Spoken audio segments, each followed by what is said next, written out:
திருடா திருடிக்காக தான் நான் அங்கே முதல்ல திருச்சி வந்தேன். இங்கே ஒரு 40-45 நாள் இருந்தேன். சுப்பிரமணியம் சிவா தான் என்னை கூட்டிகிட்டு வந்தார் திருச்சிக்கு.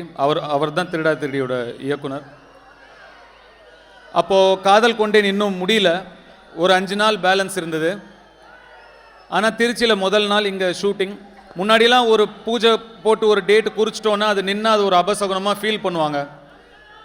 அதனால் இங்கேயும் ஷூட்டிங் நிறுத்த முடியல. காதல் கொண்டேன் அந்த 5 நாள் எடுத்து முடித்தா தான் ரிலீஸ் ஆகுங்கிற ஒரு கட்டாயம். அதனால் அங்கேயும் ஷூட்டிங்கை நிறுத்த முடியல. ஸோ அங்கே சாயந்தரம் ஒரு 6 மணிக்கு ஷூட்டிங் ஆரம்பிக்கும். காலையில் 4 மணிக்கு என்னை விடுவாங்க. அங்கேருந்து காரில் ஏறி இங்கே வருவேன். இங்கே திருச்சி வந்து இங்கே ஒரு 10 மணிலேருந்து மறுபடியும் சாயந்தரம் 4 மணி வரைக்கும் ஷூட்டிங் நடக்கும். மறுபடியும் காரில் ஏறி அங்கேருந்து சென்னைக்கு போவேன். அங்கே மறுபடியும் ஷூட்டிங். இந்த மாதிரி மாறி 4 நாள் போயிட்டு வந்துட்டும் காதல் கொண்டேனும் திருச்சியும் திருடா திருடியும் மாறி ஷூட்டிங் நடந்துட்டு இருந்தது.